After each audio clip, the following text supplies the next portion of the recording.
Steven!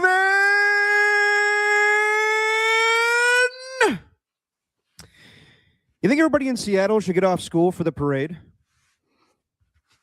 Yeah, I think so. Why not? Well, I was just reading before we got on here that Seattle, the public schools in Seattle, are going to keep their schools open, and anybody that does not attend school will be it will be an unexcused absence.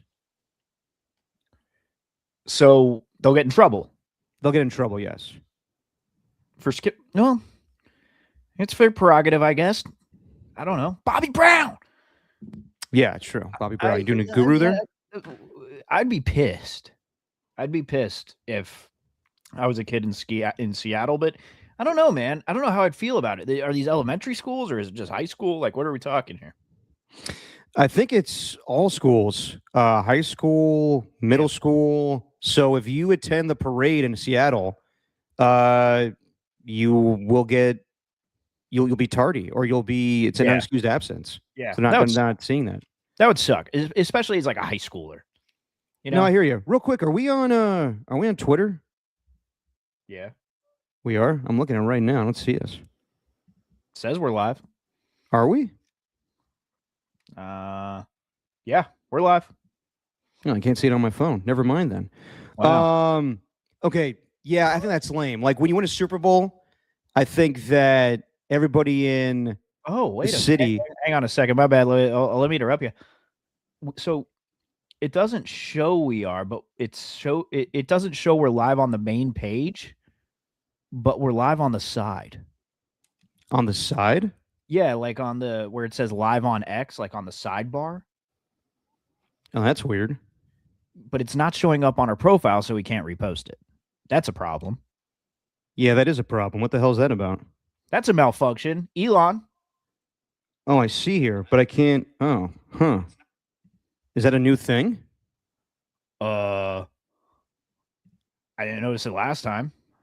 Yeah, this is brand new. Okay, that's kind of lame. Fine. Huh. Well, that kind of sucks.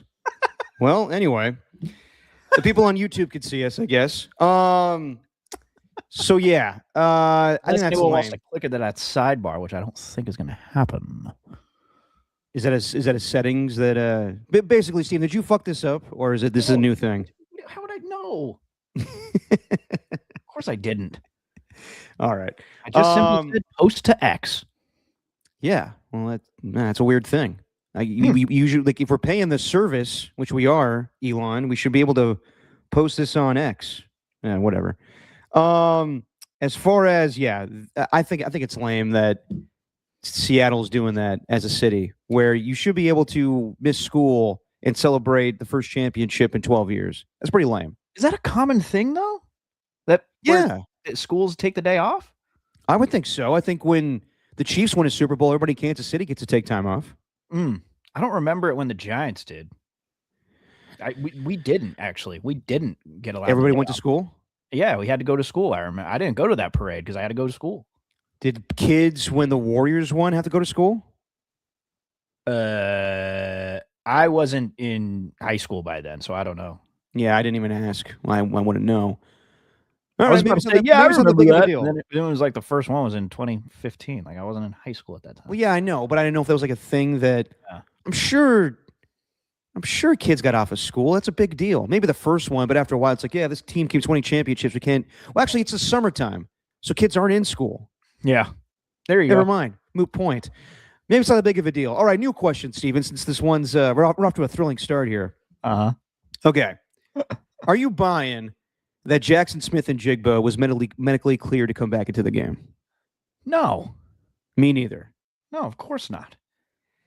And you know what? He should be able to play because it's the last game. If he has a concussion, I don't think they let him go out there with a severe concussion, but he probably had symptoms. He definitely was used as a decoy in the fourth quarter. And they threw to him, too, on that last drive. But I got to believe if he was in the locker room, like if you get the test on the sideline in the blue tent, the independent neurologist checks you out, and then they say you have to go to the locker room, most likely you have a concussion. So he was Yeah. gone for all of the third quarter, came back in the fourth quarter, and he was just barely, involved in the game plan. He was in the backfield. He was running routes. But I think he was probably dinged up, and they just let him play. Nah, actually, you know what, though? He was at the post game smoking a cigar, and I'd imagine I saw that. I'd imagine smoking on a cigar after a concussion would give you a hell of a head rush. Has anyone tried that? Say again, what? Smoking a cigar after a concussion. Has anyone tried that? I feel like that would make your No, head but you're not going to pass spin. up that opportunity when you finally win. And I don't know, he might be getting just an incredible buzz going on. But yeah, I think that he definitely was dinged up while celebrating. I don't know. Actually, I don't even want to. Maybe he was cleared, because now that I think about it, truly, at first I'm like, no, but then I didn't put the pieces together with his post game. He seemed fine. Like, you could tell when guys are messed up after the game, like Aaron Rodgers being Percocet Aaron Rodgers or whatever that was after that game against the Bears, that opening game in 2018. Perk Rogers, I think, it wasn't really a clever nickname. It was just Perk Rogers. But I didn't really see that with Njigba. He seemed pretty clear-minded. Yeah, yes and no. I mean, I heard him in the post game. He was fine, but I got to believe something was up there. But I don't really care. I mean, regardless, it's the last game. It's Super Bowl. He'll recover. I like that he got to go out there. What a way to to kick off our Super Bowl 60 coverage. Yeah, talking about if guys were actually cleared or not to go back into games suffering concussions. Yeah. And did I say urologist? No, Alon. I said neurologist. Neurologist. But then again, urologist, as you get older, you want to get that checked out. Anyway, just your opinion, man. Stephen Langford, Derek Popper, we're coming to you on a Tuesday to react to Super Bowl 60. The Seahawks win. I think I nailed my prediction, Stephen. I said 30-13, just one fucking point off. Yeah. And the difference in this game when it comes to who does the hot sauce, had Kenneth Walker had that touchdown run in the fourth quarter, Stephen would have won because he had 34-13. The score would have been 36-13. Stephen would have been closer. But alas, holding. It's back. I win. Stephen has to do the hot sauce. Fuck you. I know. I'm sorry. It's so stupid. But that's the difference, right? That's what betting is all about. In this betting world, whenever something like that happens, I mean, someone got a bad beat, because that was the difference between the over and the under, right? It was 44.5. Yeah, no, that was it. So at least I didn't have any money on this game. I guess when looking at it from that perspective, could be a lot worse. All right. This is ridiculous. Yeah, it is what it is, man. So I feel very like that's the first time, I think, though, where I've been so confident that the Patriots would simply get one touchdown. I'd give them the one touchdown and then 2 field goals. I felt like that was as much as they were going to score. I felt very confident in that 13. The 34 I kind of just threw out there. I didn't know. Like, I was second guessing myself going into the game. I was like, can they really score 34 points? Like, did I underestimate the Patriots defense? Maybe they made some nice plays. No, they did. I mean, it really was Christian Gonzalez who was, in my opinion, the best player on the Patriots, and definitely locked down Jackson Smith-Njigba for him to only come away with, what did he finish with? 4 catches for 27 yards. And again, he missed a good deal of time in the second half. So we'll go through the game. We'll talk about Klint Kubiak being introduced as Raiders head coach today. We both listened to that press conference, and he spared no time right after the game, interviewed by Stacey Dales, and was asked on the field. So we hear a lot of stuff with you being a head coach. It's going to happen in the future. And he was like, yeah, that's all part of God's plan. And she's like, so I'm not going to say anything, huh? And he's like, you guys know I'm going to Las Vegas to coach the Raiders. And he just nipped in the bud right then and there. So flies on a jet, introduced today. We'll react to the press conference. And we'll talk a little bit about Maxx Crosby, because there's more rumors coming out that he wants to be traded. Basically, there's a rumor out there that he told Tom Brady that he never wants to play for the Raiders again. I don't know if I'm buying that, but we'll throw some trade scenarios out there where this might happen. And that's unfortunate, because it seems like the Raiders are going in a new direction, a promising direction, but you never know. We said the same thing about Pete Carroll a year ago. But let's start with the Super Bowl. Super Bowl 61, Seahawks win 29-13 over the New England Patriots. And I think this went as predicted, not just what I said and what you said too. I think everybody said that the Seahawks most likely dominate this game. And they did. They had a better defense, they had a better offense. And this was a slugfest for a while where the Seahawks were definitely kicking their ass, but it was only to the tune of 9-0 and then 12-0 in the second half. And the big thing to me was, how was the Patriots offensive line going to block the Seahawks pass rush? And it was clear early and often that they could not handle them. Like, that was a problem throughout the playoffs. It was just the fact that the Patriots played bad quarterbacks, honestly, with the exception of Justin Herbert. But let's be real, Herbert was dealing with more offensive line problems than Drake May was. Like, Will Campbell probably should move to guard. We'll see what his longevity is in this league as a left tackle. Sucks. But he struggles. No, yeah, that it's not he sucks. It sucks that he wasn't very good. I wanted Will Campbell to be good. We talked about it early on in the draft. This dude is hilarious at the microphone. If you can get the camera in front of him, they could be a very entertaining personality as well as a football player. But right now, he's just kind of I don't want to say a laughing stock, but he's definitely a lightning rod for criticism after this game. Yeah, it's kind of unfair because he's a rookie and he's put in a tough situation being the left tackle for a Super Bowl team. Yep. Playing against a really good pass rush. Gave up 14 pressures in this game. I think it's easy just to knock him. He'll learn. He may become a better player in this league. But I would say the knock on him was his short arms. He may need to move to left guard, but we'll see in time. Short arms. Wow. That was the knock on him in the draft, man. Brutal. Short arms. Oof. Yeah, I know. But yeah, 6 sacks by the Seattle Seahawks, 3 takeaways. It's debatable if that last turnover, the interception they're calling it, was a fumble by Nwosu caused by Devin Witherspoon. I know the ball never touched the ground. I think it's a fumble. That probably should be 7 sacks, which would tie a record, but whatever. I thought the game was similar to Super Bowl 50, 10 years ago exactly, played at Levi's, where it wasn't the best game.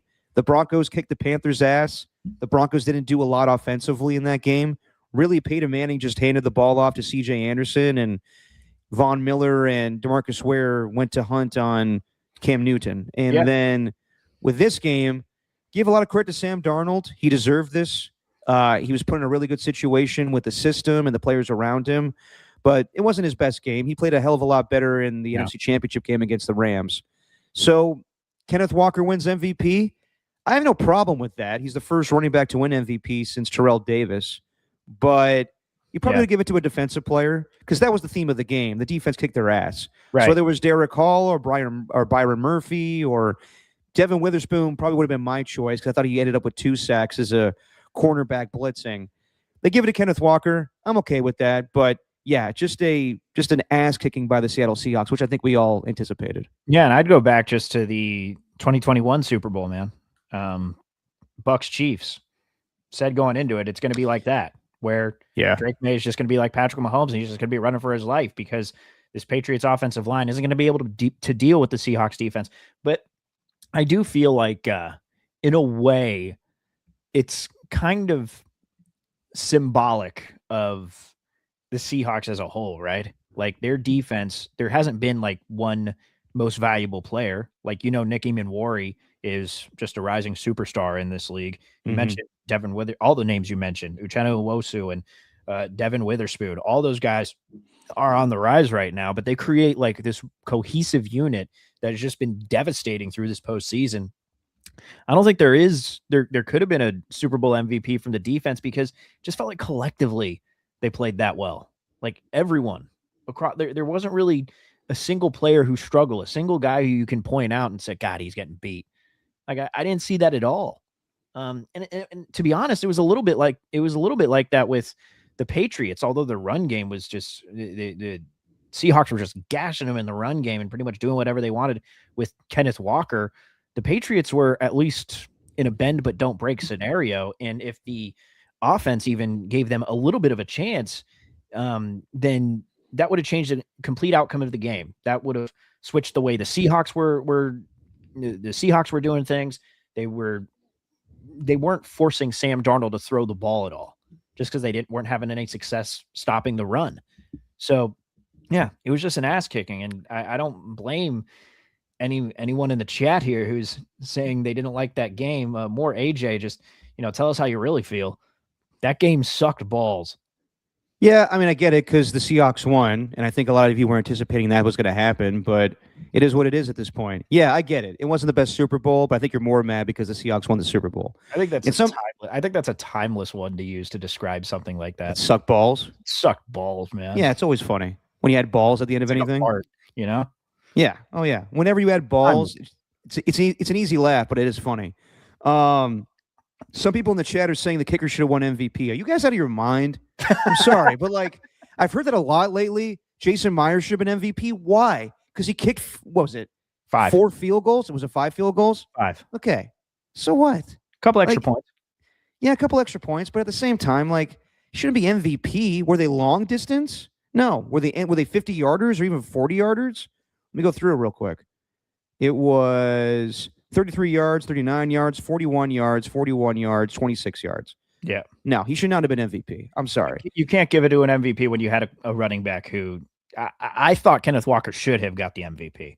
I have no issue with him getting it. I just think that the theme of the game was defense, and it's hard to distinguish or just single out one guy in particular that was the MVP of the defense. Maybe Nwosu because he got the touchdown, but the game was in hand at that point. Maybe Byron Murphy, maybe Derek Hall. It's hard to say because the whole defense was fantastic. Yeah. But yeah, Kenneth Walker's easy choice because out of all the offensive players, he was the best, having over 100 yards, 135 yards. Yeah, shoot, man, 161 total. If you're counting both receiving as well. Yeah, but overall, it wasn't that entertaining of a game. It felt, to be honest, like we were watching one of the best teams in the NFL in the Seahawks, and it did feel like their opponent was one that benefited off of an easy schedule, and really it was just no contest. And I couldn't tell you which team in the AFC would have beat the Seahawks or even stayed competitive with them. Like, I'd love to say the Broncos would have, but yeah, I think the Seahawks would have just been all over Bo Nix. Bo Nix can make some more plays with his legs than Drake May, but I think he would have struggled just the same. Although May was terrible. May was not good. No, he wasn't. I mean, that interception, I want to say it was tipped, the one he threw to Julian Love. Yeah. But it was short where he was trying to hit Stephon Diggs. Wait, was that the far right side? Was that the first one where Chris Collinsworth just didn't have any words to? I don't know what to say to that. Yeah, that was when it was fantastic analysis where he was just like, I don't know what to say there. Well, that was because he just sung his praises a couple of plays before. See, this is when the Patriots offense can get going. They pick up a first down. They get the chains moving. I think going into the game, just hearing Collinsworth in the pregame, not the pregame, but like the when they have the two-man shot in the booth before the game starts, I think Collinsworth thought the Patriots shouldn't be in this game. I don't think he had any confidence in this team actually moving the football. Because when you hear him, he's like, "Hey, I'm the Patriots. It's going to take a lot from Drake May tonight." He was praising the Seahawks, and this is not a knock on him because I know in the past people have criticized Chris Collinsworth for praising the Patriots and shitting on the Eagles in that Super Bowl years ago. He was being honest, and I think we're all being honest where the Patriots probably should not have been here. And yes, I'm with you, Steven. I don't know if the Broncos play that much better. I think Bo Nix maybe makes more plays. They have a better offensive line. The Broncos defense on the same par as I would say the Patriots. Like I said, Christian Gonzalez played well. Milton Williams got to Sam Darnold. But offensively, you're seeing that the Patriots just lack explosiveness in the receiving game. Yes, they have Kayshon Boutte and who's it, Demario Douglas and Stephon Diggs, but they need to add more guys. And their offensive line, as I said earlier, they got pulverized the entire postseason. Drake May set a record for times being sacked in the postseason. They got by the Chargers because, as I said, Justin Herbert was running for his life. C.J. Stroud threw 4 interceptions to lose to the Patriots. And in that game, I want to say Drake May got sacked 5 times alone by Danielle Hunter and Will Anderson Jr. And then let's be real, they won the AFC Championship game because they played against Jared Stidham. Like, if you want to talk about which game was more boring, I know people in the chat are saying the Super Bowl was boring. The AFC Championship game was boring. I'll give you that. This game was just ugly. Yeah. It was an ugly Super Bowl. That was just unwatchable. This game, you're just watching another team that was simply overmatched. Yeah. But I agree with AJ Cruz here. We say the AFC underachieved big time this year. 100% they did. I think that you got to look across the board here. You had a lot of inexperienced teams as the top seeds, the Broncos, the Patriots, the Jags. Really, the Bills should look at this as a missed opportunity. I know I said that last time when the Patriots won the AFC Championship game, but it's true. With no Chiefs, no Bengals, no Ravens, and those top three teams were inexperienced, the Bills should be kicking themselves. And that's why they fired Sean McDermott ultimately. I'm not saying the Bills would have beat the Seahawks. I don't know if Josh Allen's able to overcome that pass rush, but they should have been there, and it would have been way more entertaining.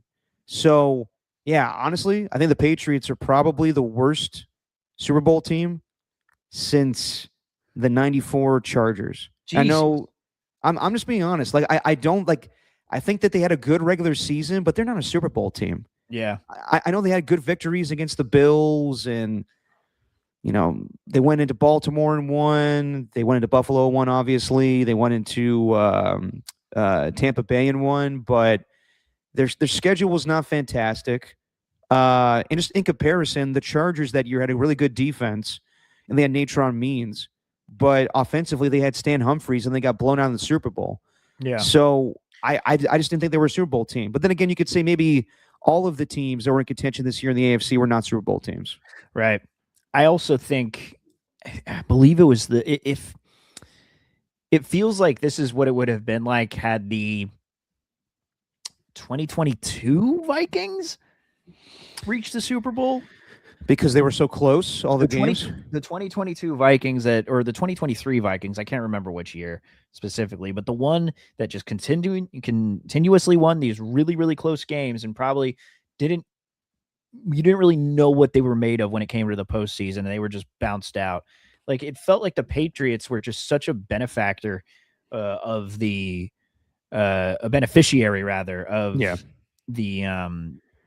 of just their soft schedule. And it's different. It's not like the 49ers, for example, and going by their soft schedule. Like, had the 49ers reached the playoffs, potentially got the number one seed based on their schedule, I think that's the type of team that would have won the Super Bowl, because you're probably expecting, Nick Bosa and Fred Warner to be healthy. But the Patriots, they're too young, man, too inexperienced. Like, Mike Vrabel wasn't ready for it. Even Vrabel, I think he knew that his team was going to lose. Yeah. I think Vrabel knew that, look, the Seahawks are just too damn good. I've been here before. Like, I know that's a Super Bowl team. We're not, even though they made it, and Vrabel's never going to admit that, but I think in his heart of hearts, he knew that they were not going to win that game. Yeah, probably. I think that he had to go into it with confidence as the head coach, and they got this far. But when you just see the matchup, it was clear. I mean, everybody, it was kind of a foregone conclusion. And I know that the spread was 4.5. It should have been more than that. It should have been 7.5 at least, in my opinion, because that's how dominant with the Seahawks were in comparison to the Patriots.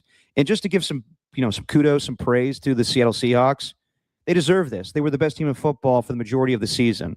And what they accomplished this offseason, I know that they've been planning this for quite some time, or I should say they've been building this for quite some time, where they moved off of Russell Wilson. They traded him away for multiple draft picks. And in that trade, they acquired so many guys: Boye Mafe, Devin Witherspoon, Charles Cross.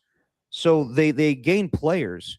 But it wasn't until this offseason where they changed the whole offense up. Like, give a ton of credit to John Schneider, too, going from Russell Wilson to Geno Smith and having lean years there where they went 9-8. But really, they still were playoff teams. Or 9-8 one year and then missing the playoffs the next year. But I thought that they would have to do a whole rebuild, and they were going to be terrible with Pete Carroll at the end there. But no, they still were competitive, even when they shed salary and went with a whole new quarterback and whole new, not a whole new system, but it was just different. It changed going from Russell Wilson to Geno Smith, right? And yeah, then they decided this offseason we're going to change the offense up. They wanted Geno to stay, but he wanted to get paid more, so they traded him to the Raiders. They get in Sam Darnold at a lower rate, despite what he accomplished with the Minnesota Vikings. He comes in, I think, $100 million, $33 million a year. They get rid of DK Metcalf. They get rid of Tyler Lockett.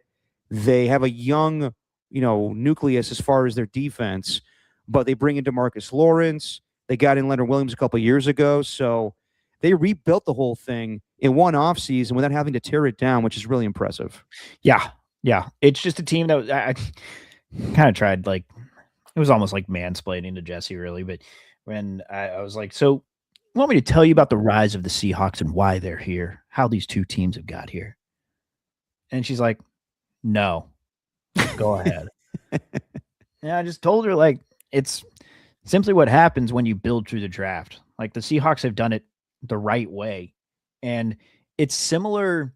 It's very similar to that of the 49ers, like very similar. Mm-hmm. I'm not going to compare them to either of them to the Rams, because they found their elite quarterback in Matthew Stafford, and that changed everything for that changed everything for their team and the trajectory.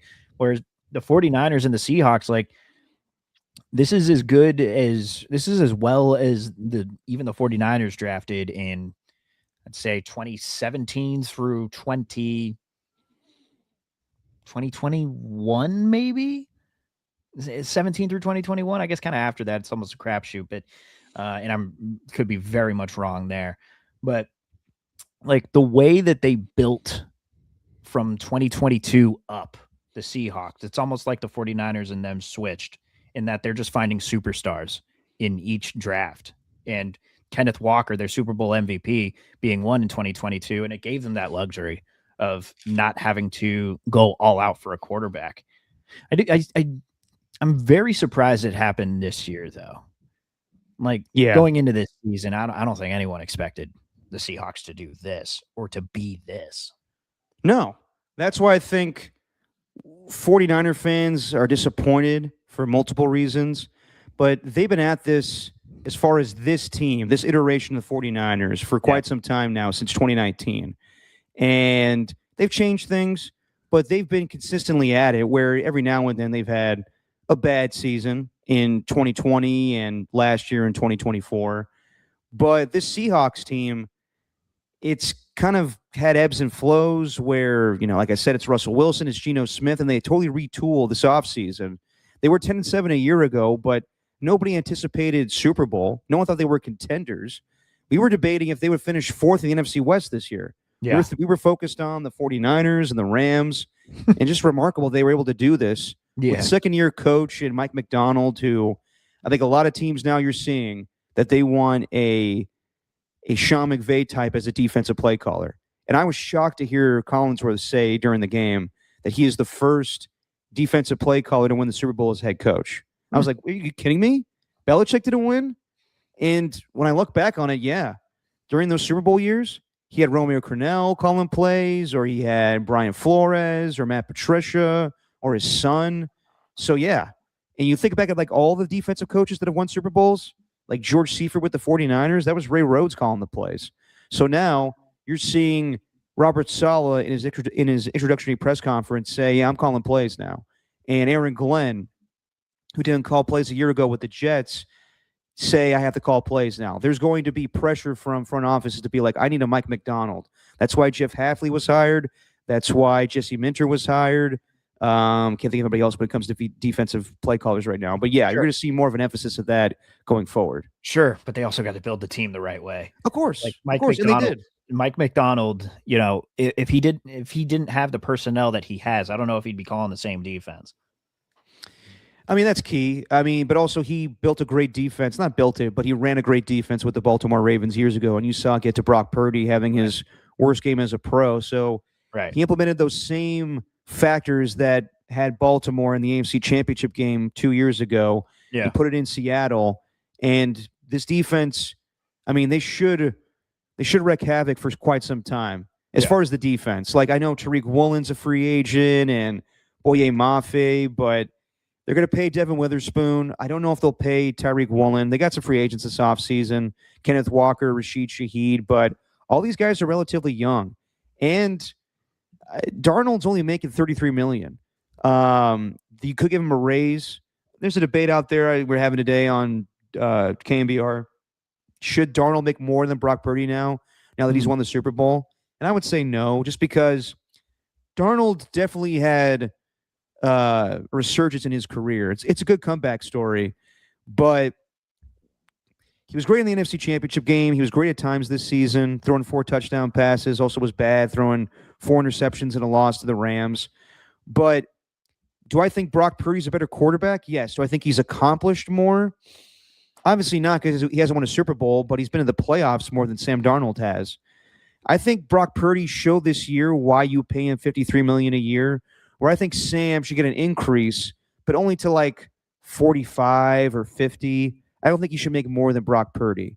So they'll have that situation this offseason. They'll have to pay Jackson Smith and Jigba because he's eligible for a contract. But Seattle should be a team that contends the NFC for quite some time now. Yeah, well, they're sixth in cap space going into the offseason. Yeah, that too. Yeah, they're setting up pretty well. But I don't even think, like, if they can continue this run, okay, but I don't know. It felt like they were in the early stages of a rebuild.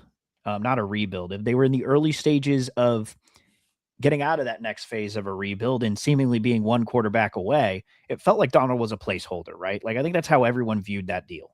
When he went from Minnesota to Seattle, like, sure, he was going to be there as the starter, but they might try to find a franchise quarterback in the meantime. Maybe that's changed up now. Maybe that's changed up. Oh, I would think so now. Think they were ahead of schedule on this one, but I don't know, man. Darnold seems to just be getting better and better. I'm not saying he should make Brock Purdy money, but I think they're set up pretty well for future success moving forward. I would think so too. I think, yeah, they're going to pay certain guys, but I think that they're a young enough team where they should contend in the NFC for quite some time now, where they got the defense, they got the skill set. It's just, can Sam Darnold stay consistent in his trajectory that he's had the last few years, where you saw Jalen Hurts regress this season dramatically. I'm not saying that's happened to Sam Darnold, but he's going to lose his offensive play caller. Klint Kubiak left for the Raiders. There's rumors out there that Jake Peetz could be the new offensive coordinator for the Seahawks. So we'll see if that, if it's an easy transition going from Kubiak to Peetz with the same system in place. But yeah, I think Sam Darnold, no doubt, is their quarterback going forward. Like, they can, build up Jalen Milroe to be a good gadget guy and a backup quarterback, but when you win a Super Bowl, you're the guy going forward. And just talking about his comeback story, it's awesome. Playing for 5 different teams and getting drafted by the Jets years ago. Failing there, they wanted to move on and draft Zach Wilson, which is funny to say now. Moving on to Carolina, played with Christian McCaffrey, played well early on, and then, they wanted Baker Mayfield to take his spot. He got cut, was the backup quarterback with the 49ers. The story with the Vikings a year ago. So Sam Darnold has played well the last few years. Is he the guy that everybody anticipated coming out of the draft? No, like, he still should have been drafted 3rd overall. He had the talent. And I think people look back on Matt Mayoko saying he was the best natural thrower of the football in 49ers history.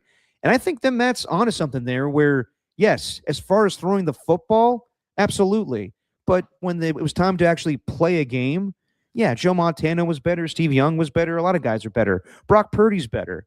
But Sam Darnold was put in a great situation with the defense, the offensive play caller. Everything was perfect for him this season. Mm-hmm. So, yeah, I think it's a great story. I saw Adam Shine on Sirius XM Radio say the other day that it's the greatest NFL comeback story of all time. And I'm like, that's a little much. I think that people forget about it's similar to Jim Plunkett, where Jim Plunkett was drafted 1st overall by the Patriots, bounced around, went to the Niners, and then got a shot again with the Raiders. And, or did I say Raiders? I meant Patriots. Or sorry, drafted by the Patriots, played with the 49ers, went to the Raiders, won 2 Super Bowls, still can't get in the Hall of Fame, which is ridiculous to me. But I think it's on par with that. And I think if you look at Sam Darnold's career, it kind of parallels that of Alex Smith, where Alex, had to bounce around a little bit. Well, not early on, actually. Playing with the 49ers, he had different offensive coordinators. It was difficult for him every single year.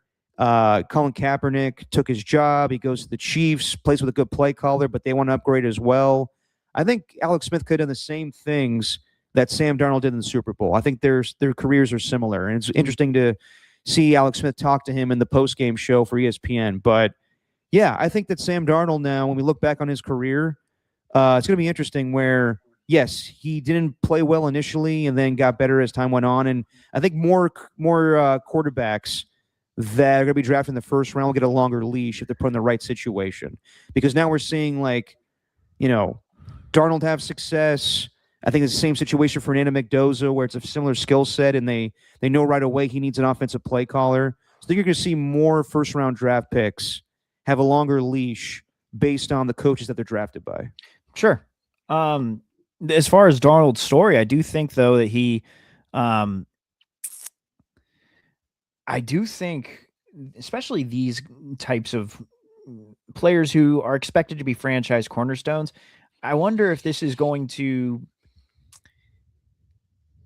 make rookie quarterbacks look at the current team that they're on, look at the current state of it, and just say, look, I got to move on. And maybe like start doing the whole trade demand thing early. Because I think Darnold was set back so much by the Jets, set back so much by the Panthers. It's crazy that he didn't learn to quote unquote study the game until 5 years later. Like when he was with the 49ers, that's what he always talks about, is like how him and how Brock is teaching him and Kyle Shanahan's teaching him and all these different things. Greatest comeback of all time. Like I don't know. I'd have to go back and look, and that's a little much. That's pretty hyperbolic, but it's great nonetheless. And it's fair to say that I think most people say, if you took the opinions of NFL fans in 2020, a couple of years after that 2018 draft, I'd say they were mostly wrong about the quarterbacks coming out of that draft. People were kind of down on Baker Mayfield because he played for a crap Browns organization. Lamar Jackson, look, Bill Bullion, I think, spoke for a small minority, but still spoke for quite a few people when he probably said he should be taken as a wide receiver. Lamar Jackson, that is. Josh Allen was big, had the strong arm, but wasn't accurate enough. He only has like a 54% completion percentage. How are we going to allow him to be the franchise quarterback? Well, now one of them has won the Super Bowl, and it feels like Lamar Jackson feels like he's got to get going. Josh Allen really feels like he's got to get going. It's like, all right, Darnold's won a Super Bowl now. Like, good God, I better do that quick. So for now it is. I think Josh Allen's is an interesting one if he's able to win a Super Bowl eventually. Yeah, and, we're all waiting for that because he's the next great quarterback that hasn't even gone to a Super Bowl. Same thing with Lamar Jackson. Yeah. But if you look at it, Josh Allen's the one guy that, along with Lamar, where he hasn't had a real offensive coach, offensive play caller as his head coach. Same thing with Josh, where other guys have been given those situations where Patrick Mahomes got to wait a year, see Alex Smith and then take over with Andy Reid and have one of the best play callers in all of football teaching him, have great, skill set guys and Travis Kelce and Tyreek Hill. And that's how he's able to grow as a quarterback and win a Super Bowl in his second year. I think with Sam Darnold, you're seeing a lot of these guys like reclamation projects where they were early draft picks, didn't pan out, and then they went to a really good offensive coordinator and they changed things. They changed their careers. Whether it's Daniel Jones, we're seeing with Shane Steichen, or even Baker Mayfield you brought up, where he had success with Kevin Stefanski, but then when he got traded to Carolina and got cut, his career was rejuvenated because he teamed up with Sean McVay for a few games. Yeah. I mean, same thing with Mac Jones. Mac Jones will be this year's Sam Darnold. I don't care what anybody says right now where the Niners aren't trading Mac Jones. Mac Jones most likely will be traded because he offers the best value this offseason. And if it's where teams are not giving, the Niners a high draft pick, then they won't do it. But I think some teams are so desperate enough where they see what Sam Darnold did and they see what Mac Jones did in 5 games filling in for Brock Purdy that they're going to give up a second-round pick. I do think that's going to happen, whether it's the Vikings or the Dolphins or the Atlanta Falcons. Someone's going to trade for Mac Jones. I can guarantee it this year. But, yeah, I think that given there's so many McVays and Shanahan's disciples throughout the league now, you're going to see a lot of teams trying to pair that up with a good marriage when it comes to the quarterback and the offensive play caller. That's what the Raiders are doing right now with Fernando Mendoza and Klint Kubiak. And I think you're going to see like J.J. McCarthy get a longer leash because he's got Kevin O'Connell. But if Kevin O'Connell, who's a really good play caller himself, tells the organization this guy's not working, and we'll take his word on it. Where he even had the line himself, it's funny enough, the irony that he said a long time ago. Usually organizations fail quarterbacks more so than quarterbacks fail organizations. And that's the case. But I think J.J. McCarthy's put in a really good situation. He got hurt initially, but he's got a lot of talent around him. He's just not ready to play. So if you pair the quarterback with a good offensive play caller, whether that's a coordinator or a head coach, then they should play well. We're seeing that a lot more now, and Sam Darnold's an example of that. Yeah, man. But we kind of see that across sports, but we never learn our lesson with that. No, it won't change. I think that teams will still be impatient, and we're seeing it right now where Kwesi Adofo-Mensah was fired because they drafted J.J. McCarthy. So, yeah, it might be only a matter of time before they move on from him, and there's options out there this offseason where they could upgrade or get a veteran quarterback to put some pressure on JJ, have a QB competition in training camp. But yeah, I bring this up as a talking point where that's what franchise should do, but they won't. It'll be the same old. Sure. Yeah. I mean, like, for example, that on the logo. I think Raider fans are expecting a lot from Fernando Mendoza. I think Titans fans are expecting a lot from Cam Ward. Well, with Cam, it's already second year, and he's got a good play caller in Brian Daboll, so you should see improvement. Right. With Mendoza, he should play well, but it's going to take some time. Yeah, Raider fans should not expect playoffs right away. But, I mean, just finishing up the conversation with the Super Bowl, I thought Cooper Kupp was huge. When he finished with 6 catches for 61 yards, two Super Bowls for him, and I mean, a lot of people thought that his career was over when the Rams released him. I thought that move wasn't necessarily an upgrade over Tyler Lockett or DK Metcalf, but he was a good complimentary receiver to Jackson Smith and Jigba. So he came up huge this year. Don't know how long he's going to play, but to get 2 Super Bowl rings after being released, big for Cooper Kupp there. Yeah, I mean, that's the type that I like hearing Chris Collinsworth. Oh, there he is again. Oh, that old Cooper Kupp. He's still around. There's Jackson Smith and Jigba, but they got a Super Bowl MVP on their team.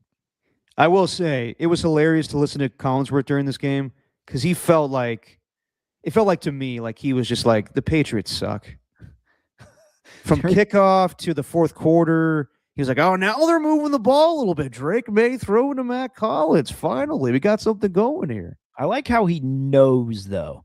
I like how he really leans into the Chris Collinsworth of it all now, whether it's the slide, which I don't know if it's done anymore, the slide into the camera. Not anymore because they don't do the same pregame. But you know it became popular this year, right?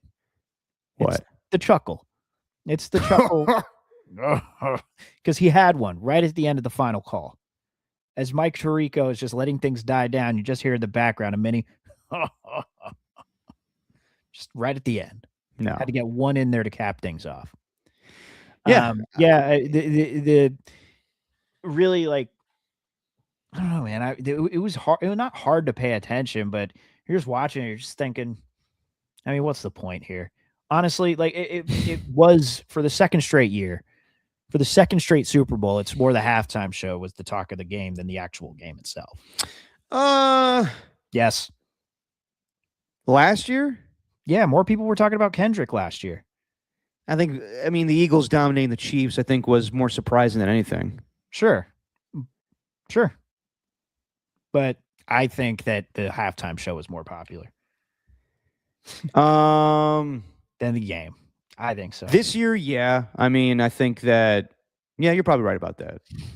A year ago, I think it was surprising for a while. Like, the game wasn't great by any means, but the fact that the Eagles beat down the Chiefs, kind of, I mean, like, not similar, but like it was more dominating a year ago, I think, by the Eagles defense, especially against that offense. Yeah. In Mahomes. But yeah, I mean, for like a pop culture standpoint, yeah, I think that the halftime show is talked about way more, and for different reasons, obviously, for, Bad Bunny and everything. Right. Real quick, did you think it was weird that Vrabel didn't go for 2 when they were down 19-0 and they scored that touchdown? Yes. Yeah. I thought it was very strange. I was like, how do you get back in the game? You can't score 3 touchdowns against this defense. Yeah. So in order to get back in the game, you got to score 2 touchdowns plus two point conversions to make it 19-16. That made no sense to me. Right. I don't know. Get as many points as you can. Like, don't just go for the extra point when you're down that bad. Like the thing that the Patriots didn't do.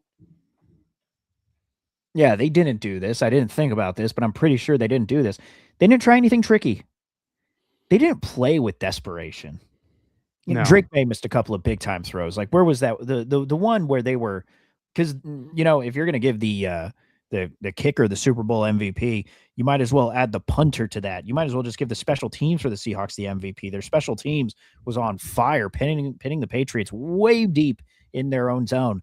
But there was one where, God, Drake May had, I want to say it was like Austin Hooper wide open, or it was Hunter Henry.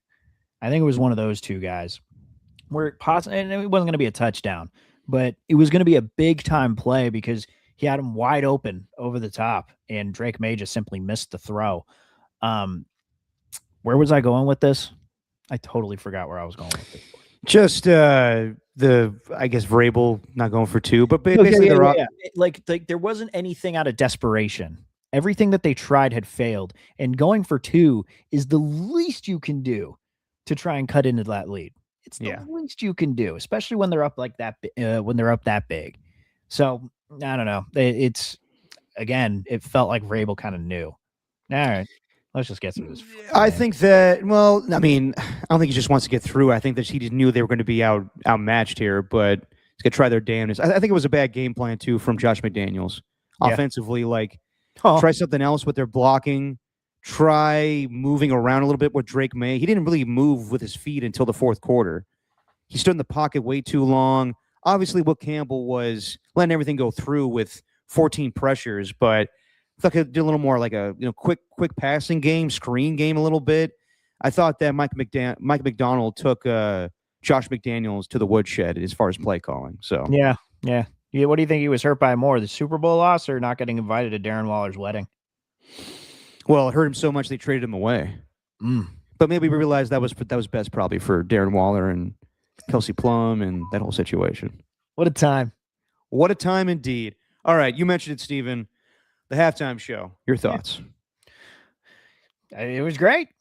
I to be honest, I don't think like Bad Bunny's like the most talented individual. It's not like he's got like an amazing singing voice or anything like that. Wait, which halftime show are you talking about? What? Oh, no, you didn't see Kid Rock? American Badass. Yeah. I mean, when he came out with Bob with the Ball, I was hoping for a Joe C tribute, but we didn't get that, unfortunately. Yeah. You're going to be 2 hits. Me hitting you and Kid Rock spot with the ball playing in the background. No. Go ahead. Sorry, I didn't mean to interrupt you. I just want to do that stupid joke. Dog, that felt like that. I felt like it was in a movie, actually. The morning after. It was the morning after the hoopla. The Monday morning when I'm seeing Kid Rock on Fox News trying to defend his halftime show and saying that the Super Bowl was a DEI type situation or whatever. No, come on. Where he's trying to defend his own halftime show, where it felt literally like something out of Idiocracy. It just continues to feel that way. And it was so perfect. I'm so glad someone brought up, because I forgot about it, Silicon Valley opening with a scene where Kid Rock is performing at some startup's event. And no one was there, because that's just, Kid Rock was an afterthought. And it was a joke for Mike Judge to do that. But anyway, Bad Bunny. It was great. I don't think he's like that the most talented guy. Like, he doesn't have like a crazy good singing voice. He doesn't do anything wild as far as dance moves, but he's not like a kind of Justin Timberlake, Bruno Mars performer in that regard. But the representation, the set design, the creativity of that, bringing Lady Gaga in was kind of random. Whatever. But it was a good halftime show, man, and people are talking about it, and I think that's what's most important. But also There is a part of me though that just maybe I shouldn't be like surprised, but it feels like the message that he was trying to convey is a fairly simple one to understand, and it's one that a certain portion of there's certain portion of the a certain portion of the nation just doesn't really seem to grasp that message. And it was the one that he put on the Jumbotron earlier. Alon, I didn't say Bad Bunny sucks. I say he just doesn't have like much of like a crazy singing voice or dance moves. But it's a great show. It really was. And I enjoyed it. I don't know. Yeah, I mean, I think a lot of hoopla was made over this, and obviously that's going to happen these days, where the Super Bowl is looked at as an American event, but really it has crossed over. Like being at Radio Row, so many people from different countries show up, Right. and it's clear the NFL wants to go international with a lot of their games. Obviously, they're playing 9 next year, and I was ignorant to this, but I wasn't aware how big Bad Bunny is, not here but globally. But he won at the Grammys just 2 weeks ago, and he brought it up didn't bring it up, but it was good, I guess, symbolism, pass it off to a young kid, meaning like you could be me one day. Yeah. I enjoyed the performance. I'm not a Bad Bunny fan by any means. I don't know his music. I couldn't tell you one song. Yeah. But the set design and the performance itself and the symbolism and everybody involved, like it's funny, like you watch a performance in the background, you're like, is that fucking Pedro Pascal and Jessica Alba? That's pretty cool. I like the little dolly cam he did, like Spike Lee style, where he was getting moved throughout the scenery, the fields, the power lines.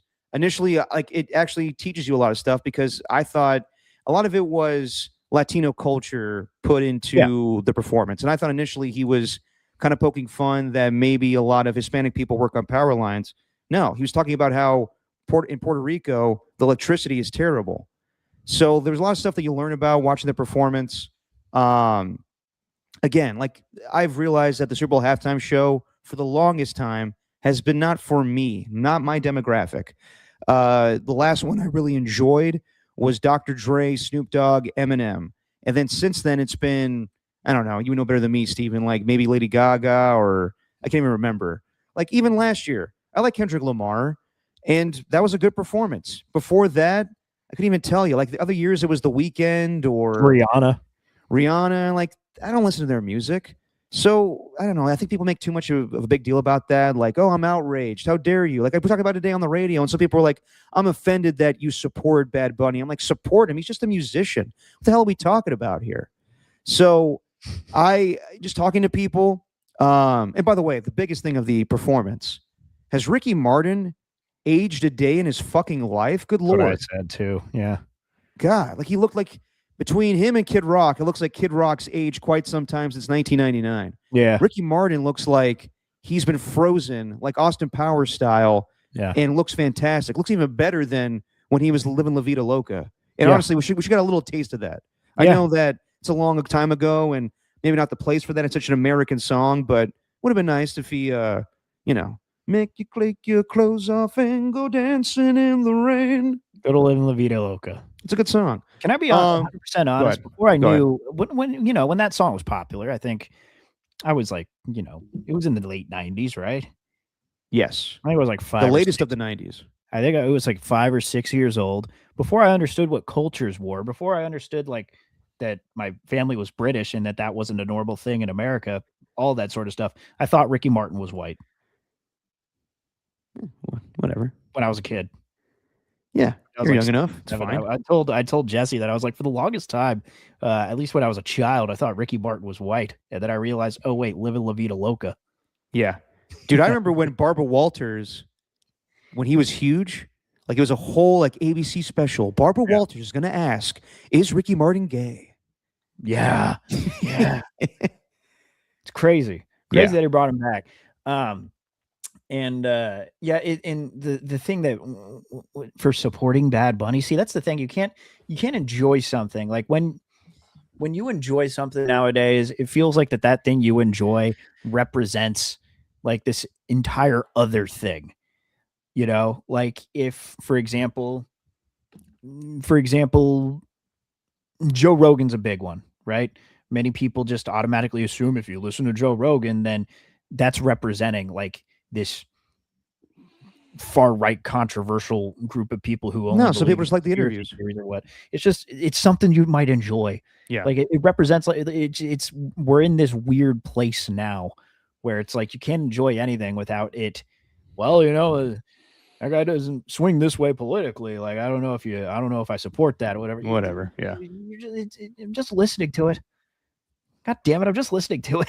I'm just enjoying it. Is that okay? Yeah. You're looking for nuance sometimes, a different perspective. Yeah.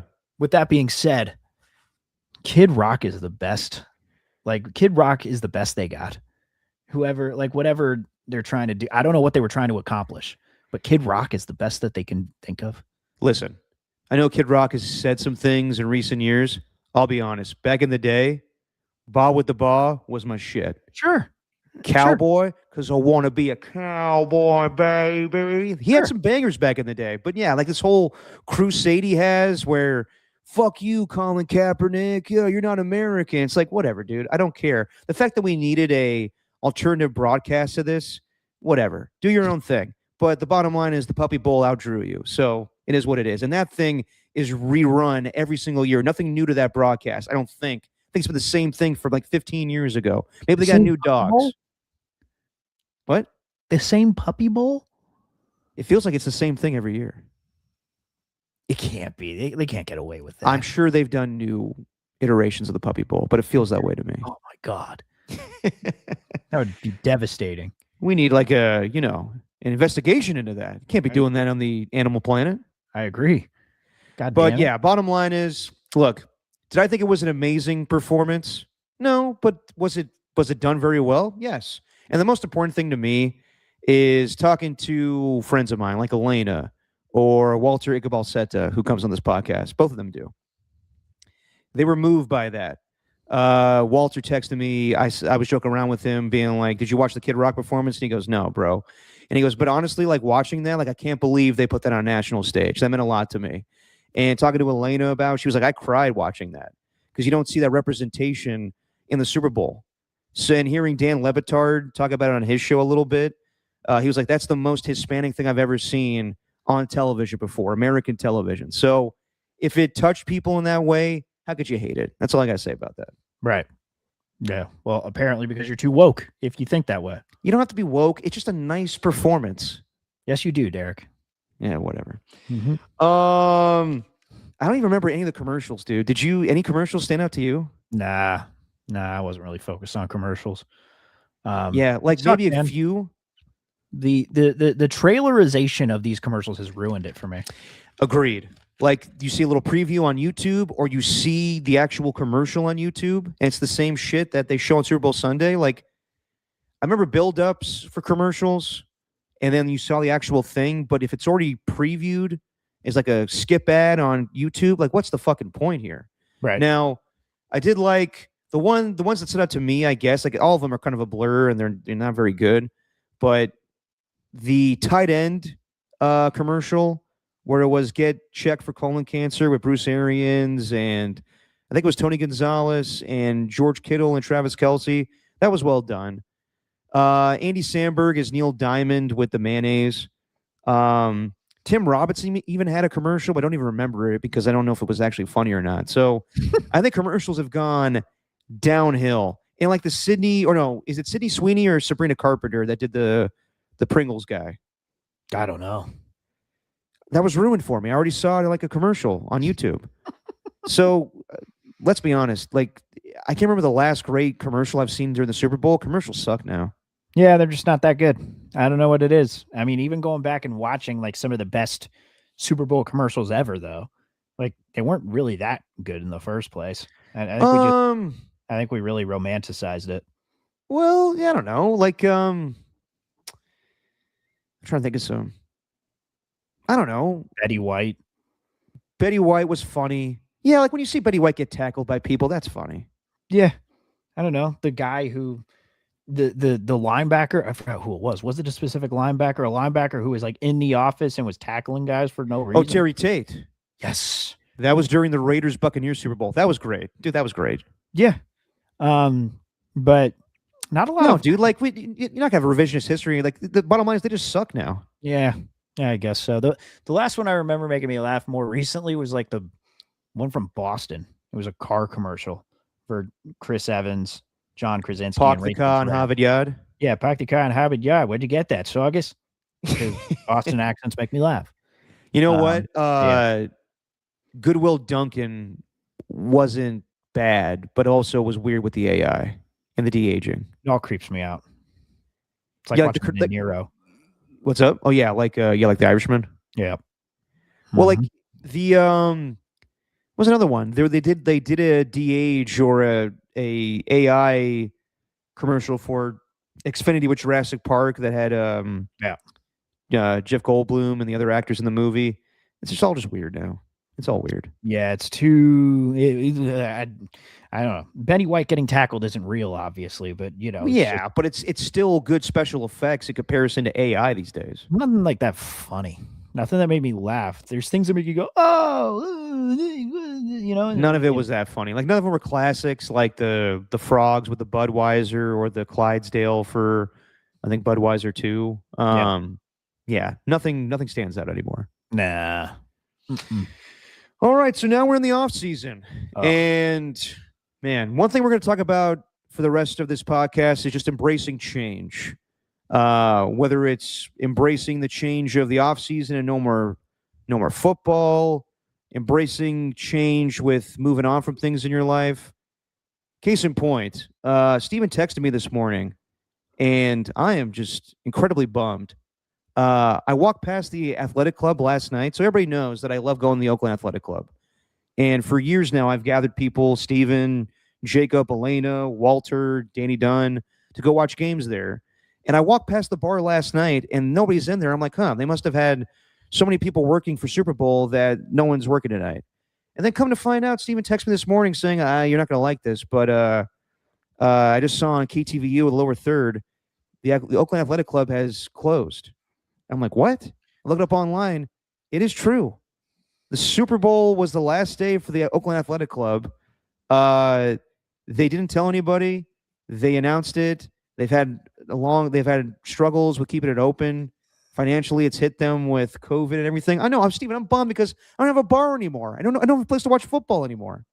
I appreciate you like laying out this thing that I'd like sent you a whole text message, but all I did was send you a picture of KTVU. Yeah, I know.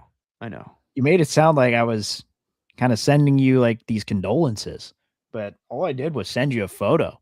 Take it any way what you will. Yeah, and it crushed me. Yeah. Because you know how hard it is to find a bar that's a good bar that's right across the street from you? No. Yeah, exactly. So now I need to find another watering hole, a place that I can watch football. This sucks. Yeah. God, this sucks. Yeah. I haven't looked into it at all. It's just, they weren't making enough money. Like it's they've been saying they've had issues since COVID, and it was a good place. I thought it had really good, a really good turnout for most NFL Sundays, but not enough to keep it alive. They're hopeful that someone could take it over, that some investor will come in a couple of months and reopen it. They get a big turnout for Arsenal games. It's an Arsenal bar, but yeah, same thing with Massier's, as Rockadera says. Massier's is closing down in Walnut Creek, so it just sucks. But you got to embrace change. Case in point, the Raiders today. So the Raiders bring in their new head coach, Klint Kubiak, fresh off a Super Bowl victory as offensive coordinator for the Seahawks. Got introduced, and some people were telling me, or I saw some people tweeting this out, I should say, in the Raiders, media, saying, don't expect him to win the press conference. He's not a fantastic speaker. Listen to him talk for about 45 minutes, and he's fine. I mean, look, me and Steven have said this. It's promising moves between him and Fernando Mendoza, and not bad. Both guys had really good end of their careers previously coming to the Raiders.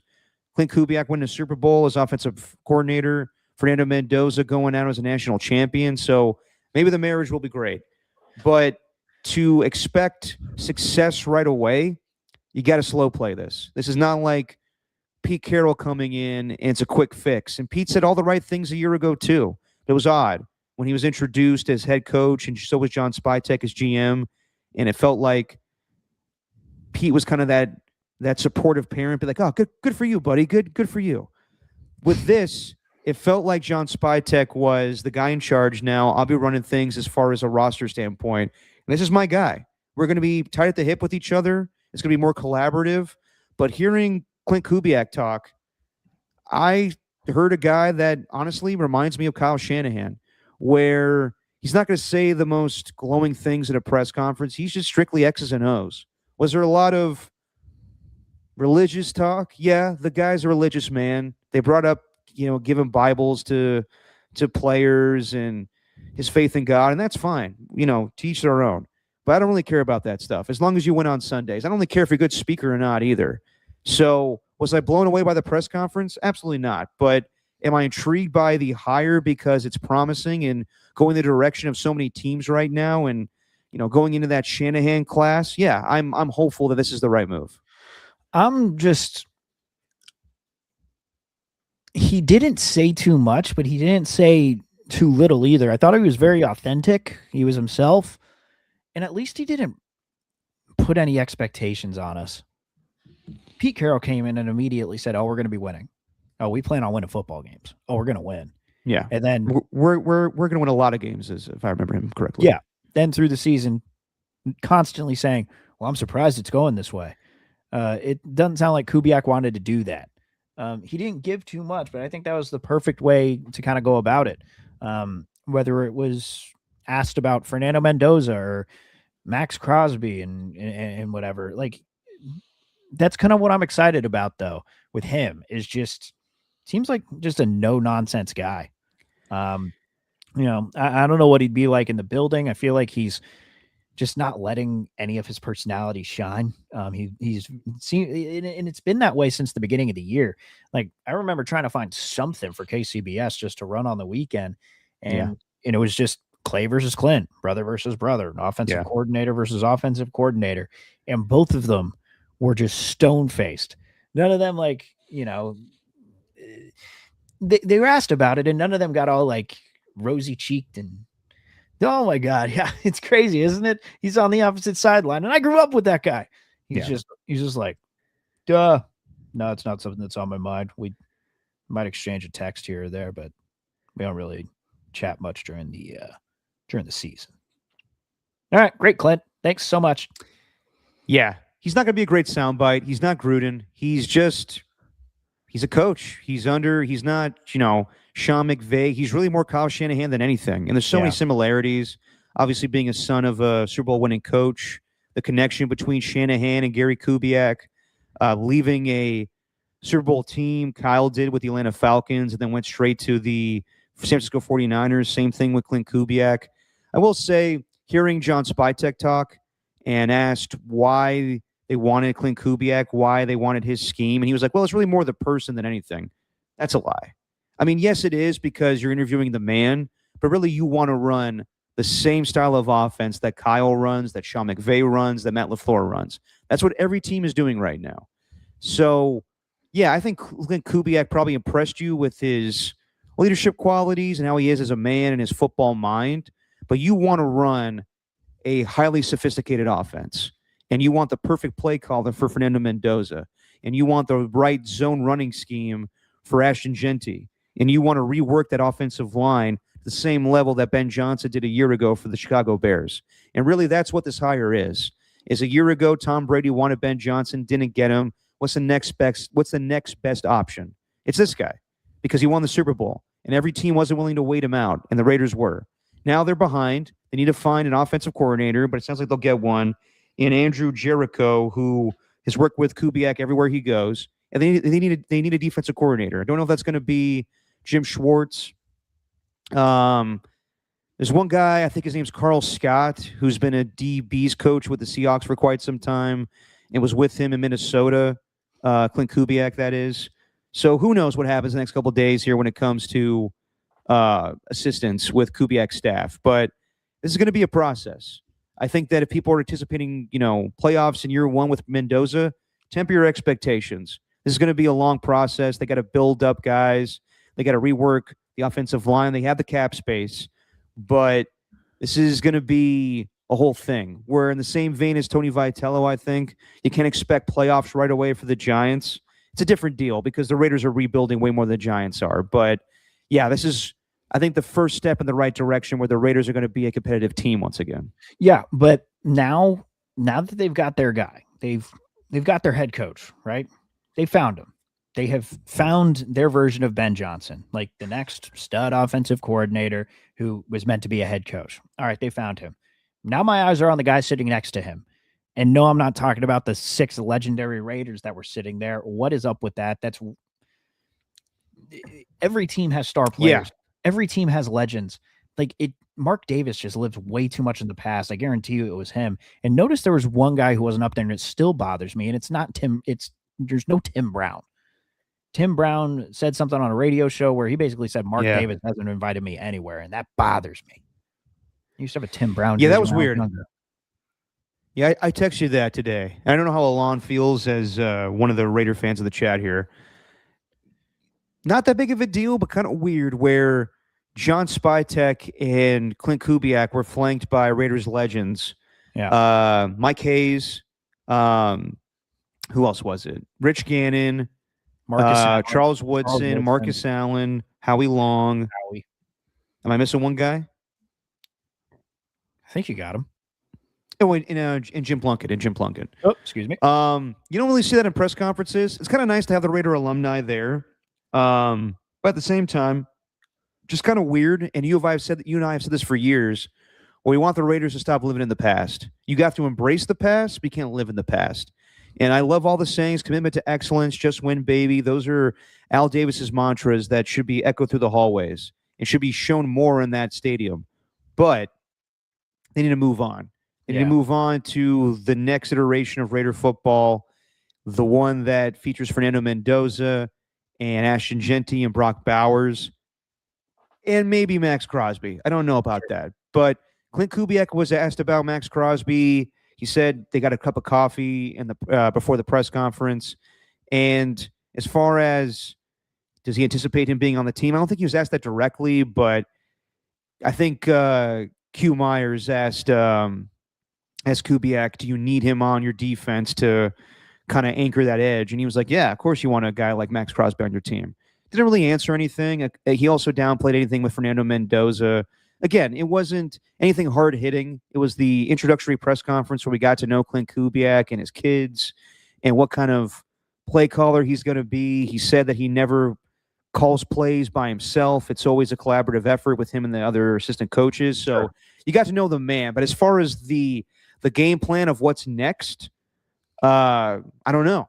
Because I think that obviously with Mendoza, that's a foregone conclusion, I think. We're going to have a long, drawn-out process, but he will be the first overall pick. As far as Maxx Crosby, I don't know if he's going to be part of the Raiders' plans. So there's a lot of stuff that's been brought up the last couple of days.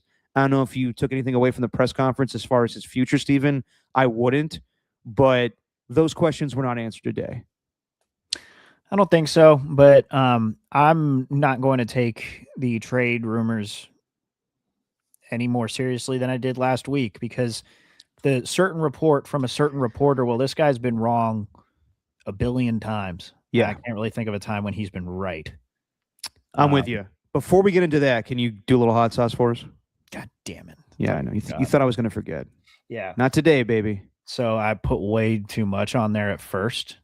I put like an entire glob on there.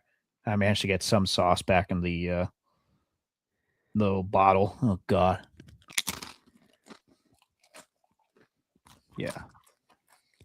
Last time this season, Steven does Windsor Wings, the hot sauce punishment.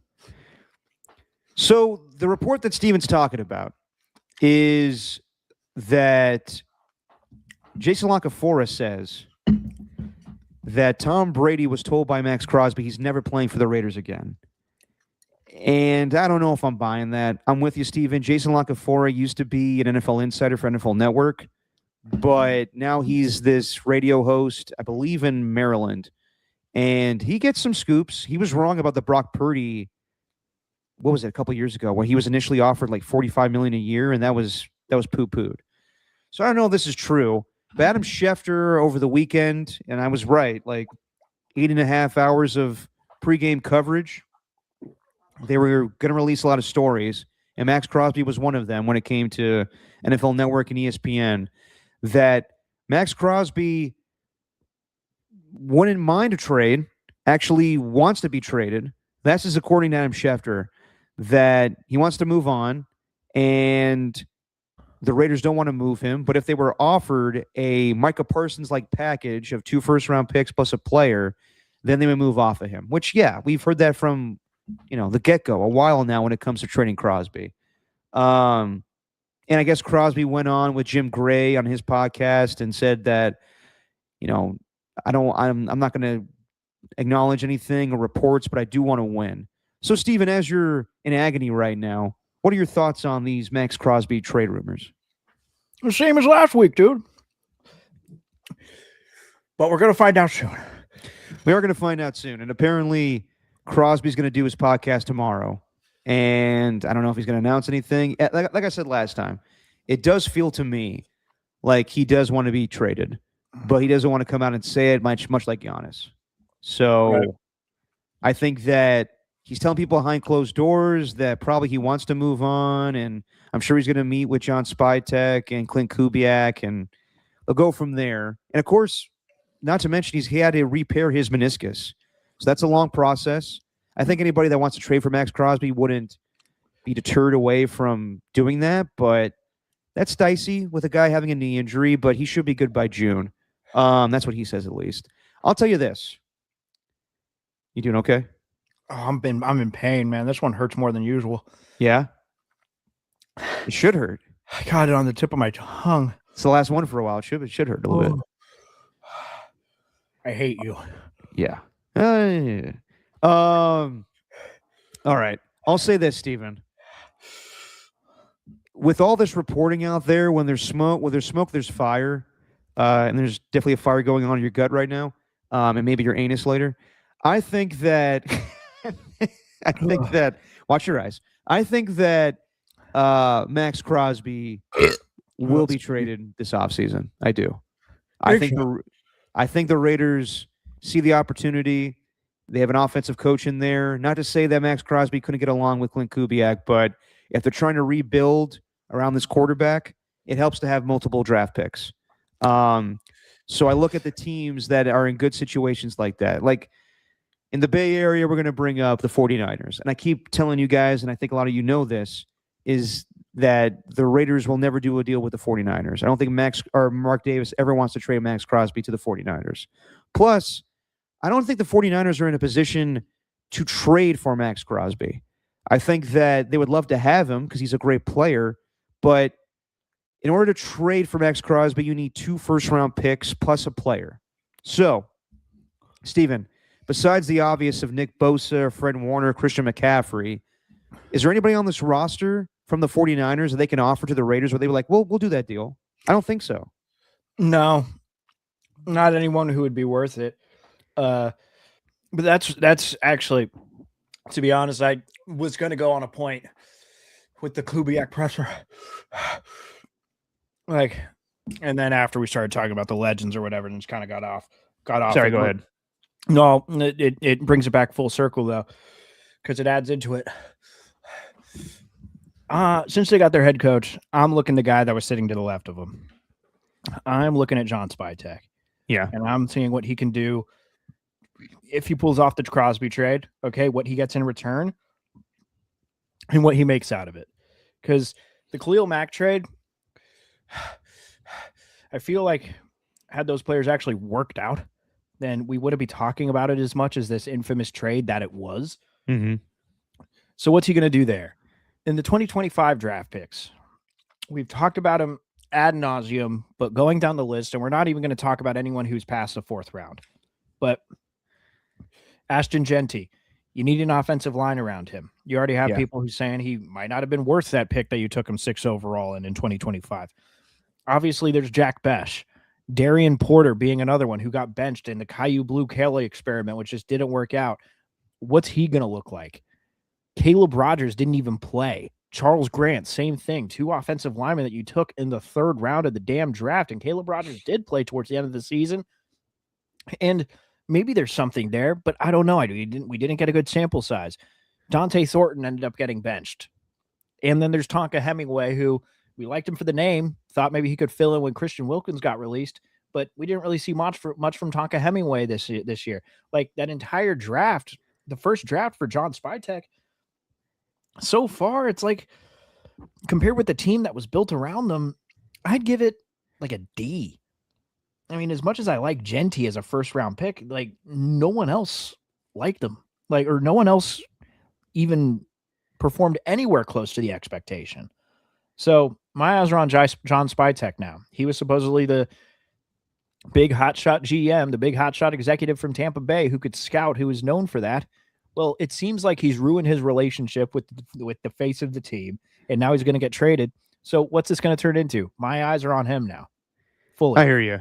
It seems to be where Maxx Crosby has a problem with John Spytek. That's just what I'm insinuating from the interview with the Golics, where John may have told him you're going to play, and then the meniscus tear, and he was like, okay, well, we got to shut you down. It's not even about like tanking and trying to get that first pick. It's just trying to do right by Maxx Crosby of his longevity in his career. Yeah. So I know that Max is upset, and Jay Glazer compared it to being an addict and having that routine of playing every weekend, but I understand what the Raiders are trying to do there. I kind of side with them on that one.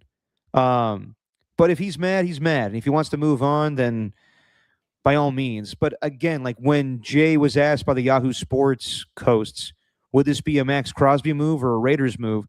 They can easily tell Maxx Crosby, we're not trading you. They could do that. I think they can also see the benefit in moving off of him and getting a lot in return, because it's not just Fernando Mendoza that's going to change this team overnight.